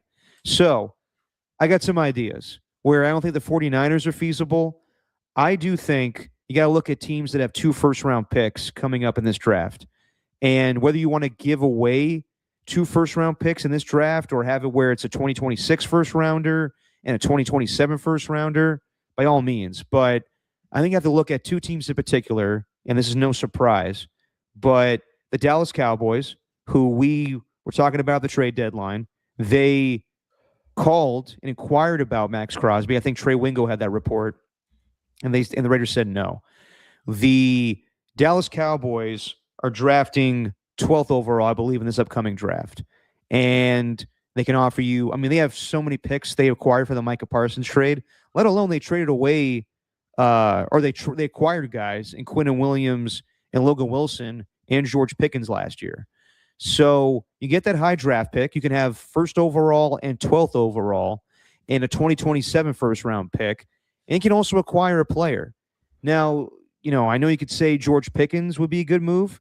I doubt the Cowboys would want to include him in a trade, but if you're offering 2 first-round picks and George Pickens for Maxx Crosby, I would do that deal. There's another guy on the table, because they have so many defensive tackles in Kenny Clark and Quinnen Williams. They had a good young defensive tackle that now is not a part of the rotation, Osa Odighizuwa, who they paid a couple years ago. If you give me 2 first-round picks plus Osa Odighizuwa, I do that deal for Maxx Crosby as well. Man, I haven't even looked into it. Yeah. So there's that. I think that would be good for the Raiders, where you get the 1st overall pick and the 12th overall pick. Then you get a 1st-round pick in 2027 and a player. There's another team, and Alon's all over in the chat here, the Rams. I know 49er fans don't want to hear this, but the Rams could definitely offer this too, where we thought initially a year ago when they traded down the draft and the Falcons got James Pierce, who's in a lot of trouble himself lately, you thought that maybe the Rams were going to acquire a new quarterback in this draft. But who are they going to draft? Fernando Mendoza is going 1st overall. I don't think Ty Simpson's a 1st-round draft pick. Dante Moore didn't come out of Oregon. So now, if you're the Rams, do you capitalize on the short window with Matthew Stafford? Absolutely. They're drafting 13th overall because of the trade with the Atlanta Falcons. So if you're the Rams, I offer a 2026 first-round pick, 2027, and they have a decision to make this offseason. Down the line, they're going to have to pay Jared Verse and Brandon Fisk. There's another guy on their defensive line, or I should say outside, pass rusher, edge rusher, and Byron Young, who had 12 sacks this season. And pretty good player, but are they going to pay him over what the potential is in Jared Verse and Brandon Fisk? Probably not. So if you're the Rams, I would offer 2 first-round picks in 2026 and 2027 and Byron Young. That way, you're replacing Maxx Crosby, and the Raiders get a pass rusher. Yeah. So you team up Jared Verse with Maxx Crosby. That's not bad for a Rams pass rush who need help defensively. There's a variety of ways they could go. I would have been totally against a Crosby trade had the Raiders won, I don't know, even 8 games this year. Yeah, of course. But the fact that they're going into a full-on rebuild now, like, this is the way you got to do it. You really just have to just accept it, rip the Band-Aid. Like, it's a tough pill to swallow. Like, Maxx Crosby, it felt like was going to be a Raider for life, but the previous regimes from this franchise just have not rewarded him. And I do think he's deserving to go somewhere where he can win, but it just doesn't seem like the Raiders are going to do that in the next couple of years. And they're going to have to do something desperate. Desperate times call for desperate measures. And this is absolutely a desperate measure, but God damn, you could get so much for Maxx Crosby. And I'm going to repeat the same thing. Also that I said it in the last pod, because I'm kind of going either way. Like, if they keep him, they keep him. It's Maxx Crosby. I'm going to be very happy about that. Right. But if they do trade him, then fine. But what do they get in return? But I do feel like if they keep him around, it feels like you're heading into, again, the state of the Browns, where you got Myles Garrett, but God, you could have gotten a lot for him. You really could have. And I know the defense was good, but how worth it was that defense this year when your offense was putrid? It just feels like it's similar with the Raiders. It's like, okay, you keep Crosby around, but you can also get a bunch to build for the future if you do trade him away. Yeah. Mm. And I think that's enticing to the Raiders. And I think that John Spytek has to inquire. And I don't doubt for a second that some teams will offer 3 first-round picks. But if you can offer the Micah Parsons package with 2 first-rounders plus a player, I think the Rams probably have the best offer on the table in my hypothetical. Yeah, I would do that. Now, Alon in the chat here says the Rams have the 13th and 29th pick this draft. If I were the Raiders, I would say give me both of your first-rounders this year. I hear you. I would rather – that could be on the table. I would rather have multiple first-rounders for, down the line this year and next year. And you're getting a player in return in Byron Young that could start day one for your defense. Could go up with Trey Wilson, or if you want to sign back Malcolm Kuntz. So, yeah, you can go, 3 first-round picks like you did in 2019, where none of those guys panned out with the Raiders with the exception of Josh Jacobs. But I would rather have, if you think the draft class this year is so good, then by all means do that. But I would want to space it out a little bit, where I get 2 first-rounders in 2026 and 2 first-rounders in 2027. That's what I would do. Yeah, man. Yeah. Stack them up. I wish I had more trade options for you. No, I mean, that's, I'm crazy about this shit. So, that's only, I think at the end of the day, it's either Maxx Crosby comes back or he goes to the Cowboys or Rams. I think it's really only those 2 teams. Yeah. Well, I think the Cowboys would absolutely do that deal. Yeah. We need to get to the back. We need to get to the quarterback. We can stop the run now, but we can't rush the passer. We're having a real problem. No, I'm with you. I think that obviously the Cowboys have the higher pick in 12 over 13, but what's better? Would you rather have George Pickens? I mean, if they include George Pickens, you do that deal because they need a wide receiver. Then they need a clear number 1, and you have to pay him. Osa Digizua is a really good player, but Byron Young gets to the quarterback a lot more. So I think the Rams have in my hypothetical, have the best offer. Yeah. As far as, replacing a Maxx Crosby right away. Yeah. So we'll see what happens. I don't know if Maxx Crosby's ever going to come out and say it this offseason, but yeah. It's interesting. Like, I never seen promotion for his podcast before, but I did see it today. And I wonder if he wants to announce this on his own terms. So we'll pay attention. I doubt he announces it tomorrow, but that could be on the table. Yeah, even that's not going to get me to listen live to that podcast. Anyway, No, I hear you. yeah, um, and we need to go back to in the chat. Um, uh, Ernie 2 brought up, so the Olympics is happening, and then later goes on to say Coase used to be a commentator for curling. Very wrong, my friend. He still does it. Co still does? Oh yeah, Coase is right there on the Ooh. on national television, live TV. Is he doing it now? I mean, he was doing the mixed doubles. Oh shit! I may need to call Coase as a guest. That ended today, though. The mixed doubles ended. Still, today. though, I mean, like just to get some like intel on Winter Olympics. Yeah. So he's free now. I think so. I mean, I'll hit him up for dirty work. Hell yeah! Unless he's calling any other curling competitions, which you very well could, because there's haven't talked to Coase in a long time. Yeah, during the mixed doubles. But Winter Olympics, very entertaining. I love them. I love them a lot. Yeah, what's your favorite sport? The one where they use guns and ski is intriguing to me. Biathlon? Biathlon. That's like I was watching that live today during the show. I was like, whoa, he's pulled out a rifle. What the hell's going on here? I know he's skiing. Well, hockey is the top. That's the head honcho. Yeah, Celebrini with Canada on Thursday morning. Yeah. But I enjoy a lot of it. Like the luge is wild, and the skeleton, and then but the one that I like the most is probably snowboard half pipe. Okay. Like I think that one is just, I don't know. It's just the most fun. The slope style, as they call it in skiing, where they're just going down a series of ramps and jumps and boxes and all that sort of stuff. I enjoy that, but I also like playing it with the sound off. And then when they go in slow-mo, doing the slow-mo replays, you play some ska music in the background. Oh, nice. I'm telling you, when you get slow-mo in there and you turn on Mighty Mighty Boss Stones and you're just never had a knock down wood. Baller. It's a fun time. So that adds to the entertainment, but they're you ever all do a real big fish or any other ska bands with that one? Yeah, anything you want. Anything you want. I'm trying to think of another ska band right now. And it's funny because Ernie too also brought up Cool Runnings and the Jamaican bobsled team and how they qualified this year, and it's a lot like that year. Feel the rhythm, feel the rhyme, get on up. It's bobsled time, Cool Runnings. Yeah. It's push cart time.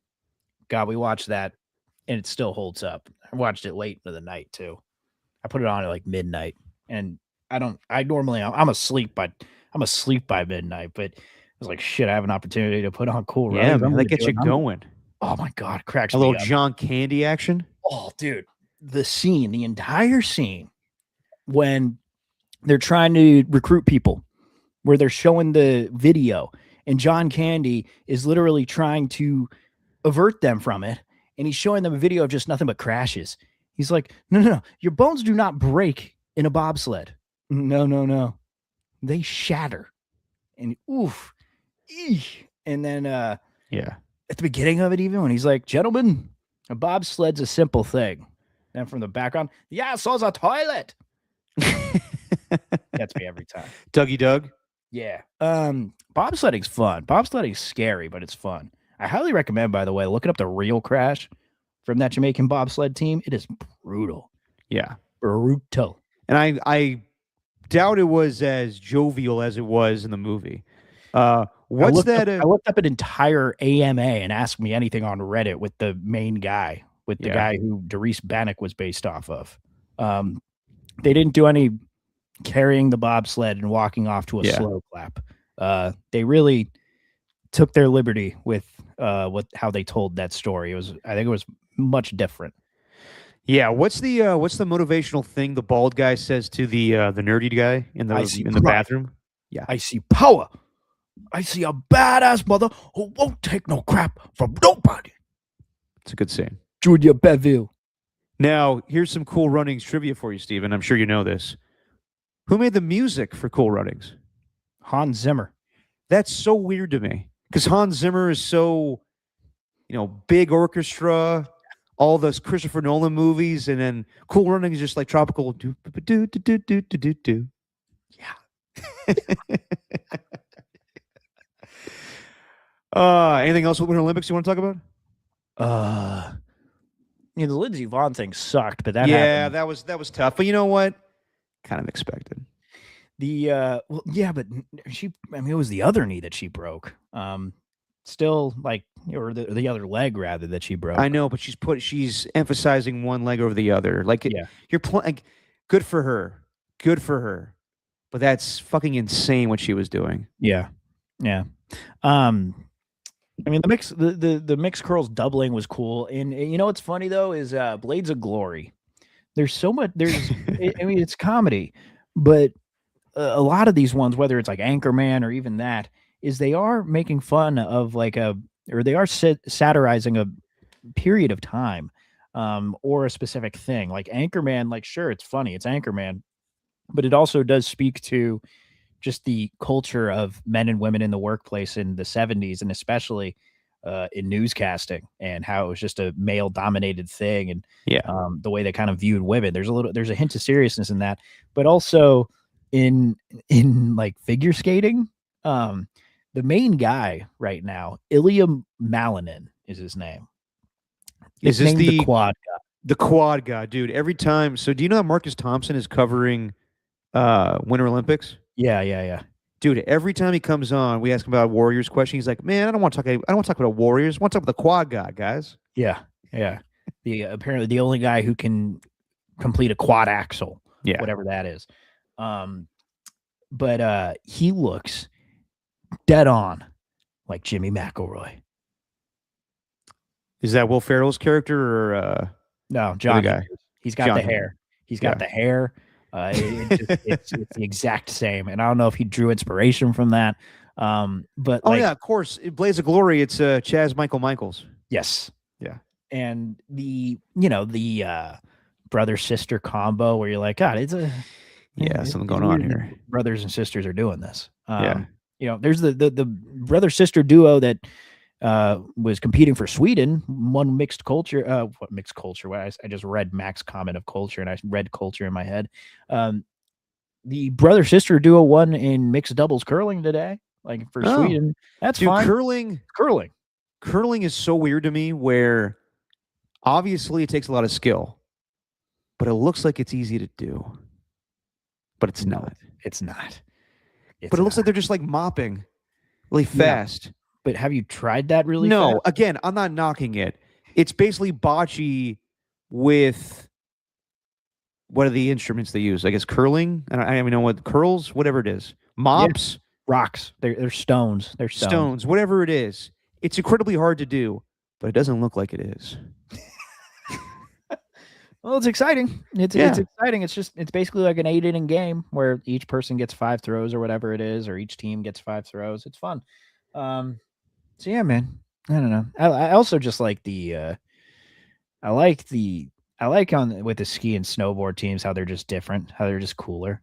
Like they're just the one guy. There was one guy who won like silver for cross country skiing and was like the second American to ever like win a medal in that event or something. Right. In the men's event. And she asked, like the reporter asked how he found that extra gear towards the end. And he just goes, "No, I don't know. That's the thing about this sport. You just never know." Great. Yeah, that's kind of the deal of sports in general. It's great. Yeah. Nice. I'm all about it.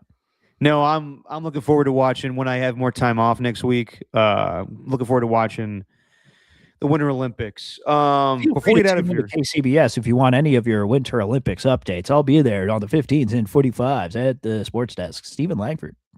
Well, there you go. Just your opinion, man. Real quick, I want to go through again. Like I mentioned, there was 8.5 hours of NFL, Super Bowl pregame coverage.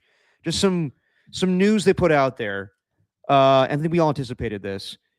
Tua Tagovailoa, Kyler Murray, and Kirk Cousins will all be released. I don't think any of them are getting traded. I think they'll all find new homes. I think Tua would be really good with the Chiefs to fill in for Mahomes for a little while. Kyler Murray will probably go sign with the Jets or some lame-ass team, but he probably should go be a backup for like Matthew Stafford or somebody, but he won't. Kirk Cousins, I can see him signing back with the Falcons because someone needs to fill in for Michael Penix. So, Yeah. Not any big surprises there, right, Steven? To be honest, this is the first that I'm hearing of it. But yeah, yeah, they're going to not cut that all. surprising. They're going to cut all three of those guys. And the more surprising ones are Tua and Kyler, obviously, but it's time to move on from them. And they're going to be huge dead cap hits, but it is what it is.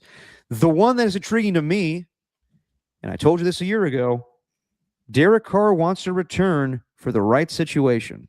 So I knew a year ago when he retired, it was because his arm hurt or shoulder, obviously, and he hated the way that the Saints were taking money away from him. So it's easy just to retire for a year.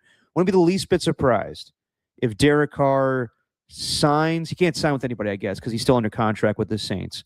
Wouldn't be the least bit surprised if Derek Carr is traded for like a 6th-round pick to the Minnesota Vikings to teach J.J. McCarthy to go to a team that can win right now. Then that'd be a great situation for Derek Carr. Indoors too, Steven, indoors. Good luck. You think he's just terrible and should stay out of the league? It's time's done. For 1 year. Just move on. All right. Just move on. All right. And with that,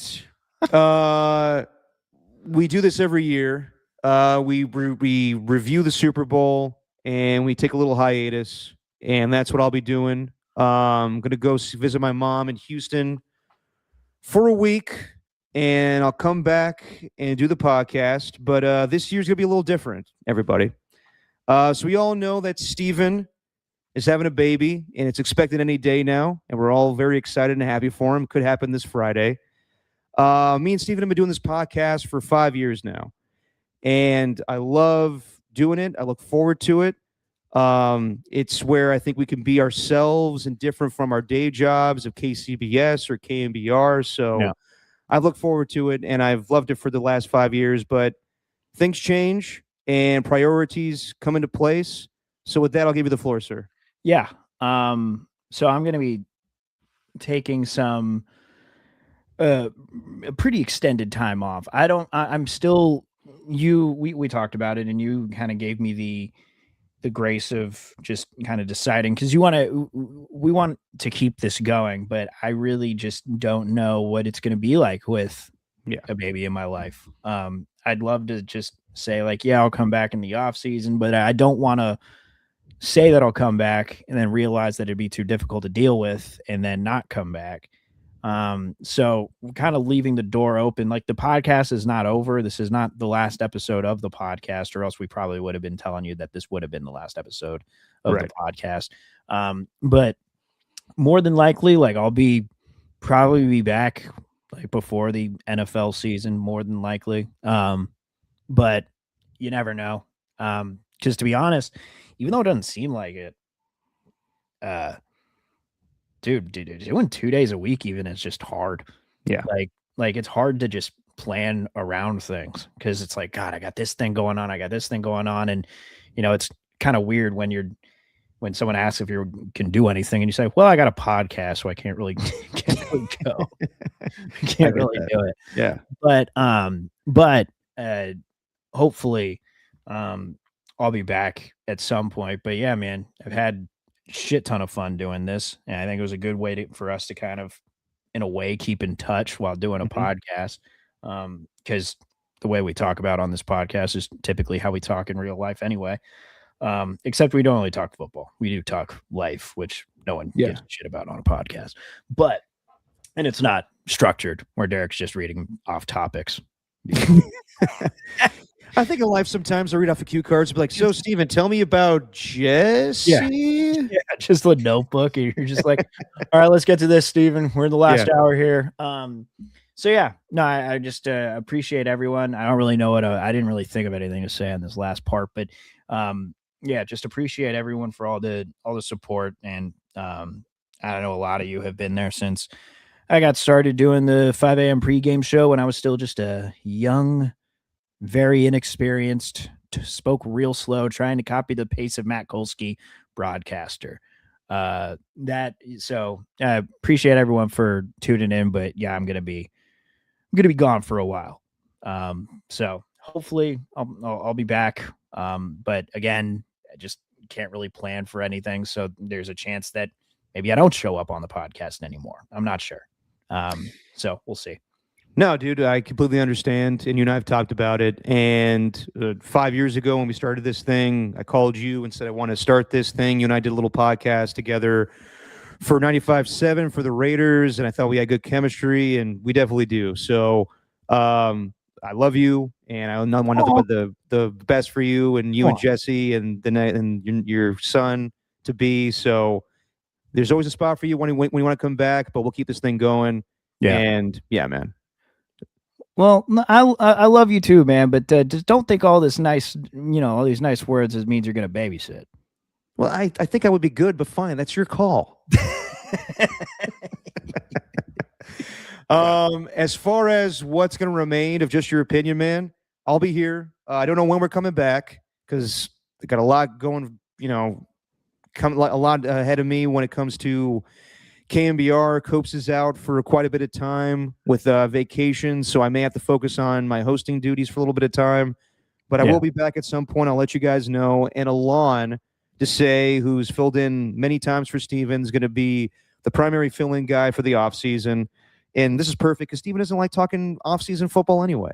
So we'll have Alon fill in. I'm going to tell everybody right now. I know Rocket says sometimes I don't acknowledge people in the chat. We will acknowledge you a lot more. Whether I'm hosting solo sometimes or Alon's with me, I may have more people pop in.